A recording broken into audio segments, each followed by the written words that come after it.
down here was the Admiral Bellinger's quarters, which were actually built over the old Spanish. It wasn't never Spanish. It was a dungeon that was built prior to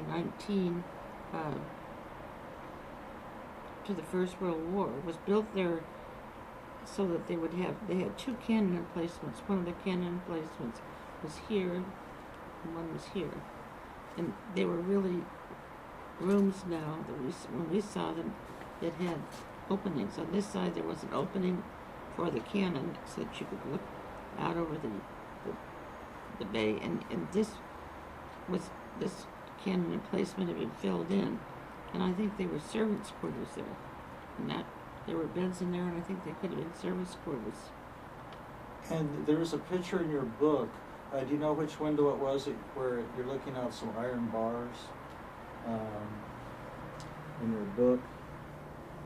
There was one picture from inside there looking out. I'm just not sure what. Well, its fort itself had looked like cells to us down the hall. Not yeah, sure. Those were the cells. Where you took that picture from? Sure. I don't know. Okay, that's fine. Sure. But this was the entrance here. Was yes. The entrance. And this was the old door, I believe, coming in. You see, wow. They did have bars. That's what we called it, the dungeon.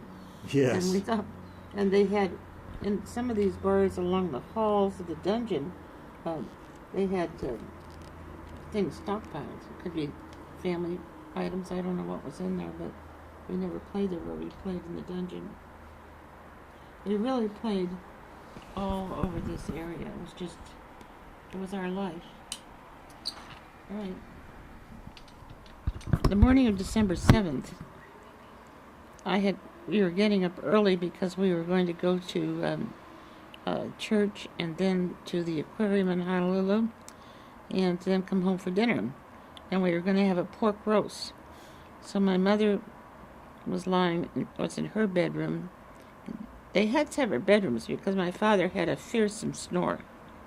His snore was so bad that during the war, when he was in a hospital for a short time, the Admiral came in and saw my dad out in the ward, and he said, you can't be here, come and stay in my room. And the next morning when my dad got up, the room was empty and the Admiral was out in the ward. He couldn't stand so she was in here. I got it. We were chopping the onions and getting ready to prepare the dressing for the pork roast, and I had gone out to this room right here, which was the lanai, in this corner here of the house. And I was on this couch reading the newspaper, and then it was Holocaust underneath the forgotten the title of the book right now, but Little Women. Book, sure. It's in my book. Okay. Anyway, she didn't want to finish reading it after. Anyway, go ahead, please. Yeah. So I looked out the window, and there was a fire, and the fire was over here, in this direction. And I looked out, and I saw that it looked like the water tower was on fire. There were these big shrubs that came down the house, but the fire was over the top of the shrubs. So I went to tell my mother that the water tower was on fire. And I got to her room, which was here, and she was looking out, and looking out her window, directly out of her window, was the West Virginia and the Tennessee. She was looking out the window, and she was saying, why are they shooting those guns off the West Virginia? So she went in to tell my father, who was in this room of the house. Sure.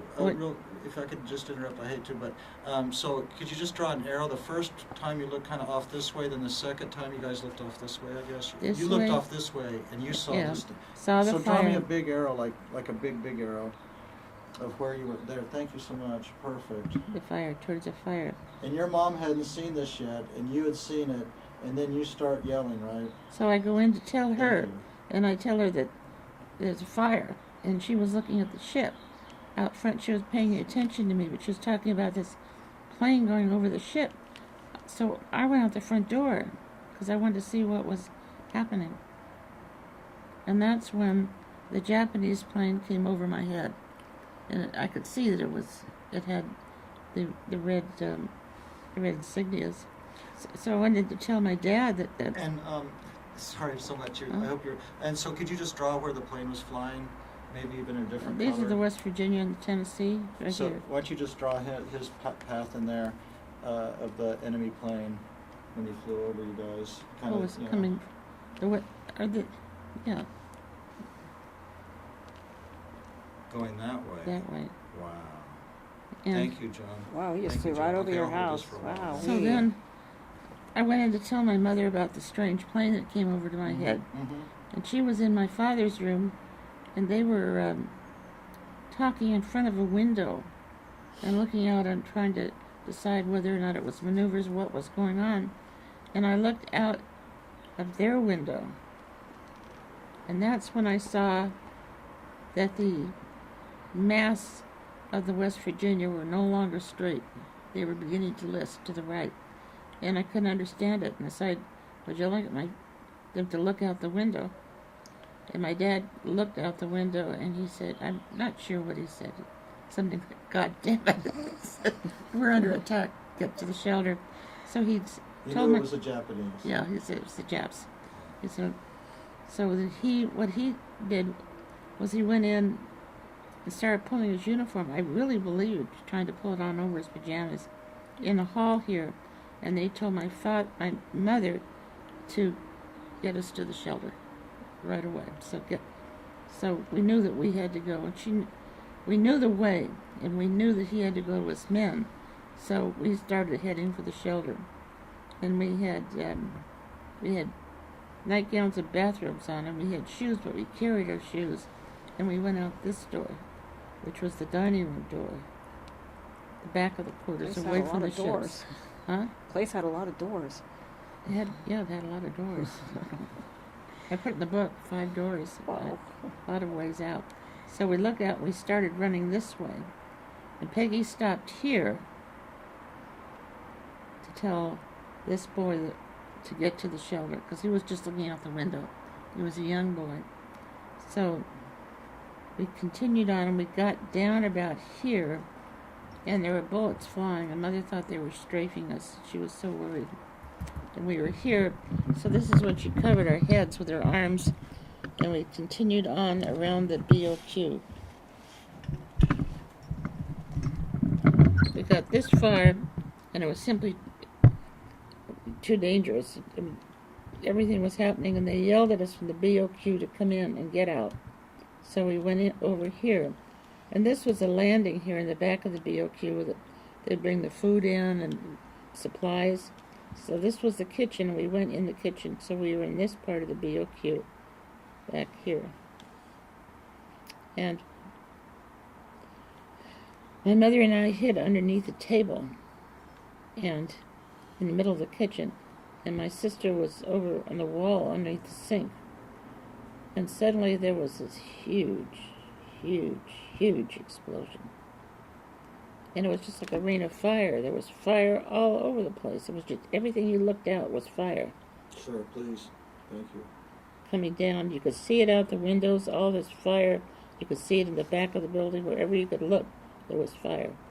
And I was sure the building was on fire and we were going to die. And that's when my mother told me that not to cry, to watch out for the morale of the men. So we should maybe stop there for a second, because wow, what a moment in your life, right? yeah, That was really something else then. I was Oh, my thinking goodness. about this. It was really grim. And And you're in this old rickety wooden, probably wood shingled. I it don't was know. it was dark wood shingled Yeah, building. sure. And there was all this fire, so we were all in there, and the man that had one sailor had gone out. He wanted to see what. He left the kitchen and he went out towards the front of the BOQ because he wanted to see what had happened. And he came back in, and he was just ashen. He didn't tell us what had happened. So we were here still underneath the table, and then suddenly this Marine truck pulled up. That had come down this road, I assume, down and found us in there. And when he came in, first thing he saw was my mother in her nightgown, and he in a bathrobe, and he didn't see us because we were still underneath the tables. And he looked at her, and he said, "You ought to be ashamed of yourself." He thought she spent the night there.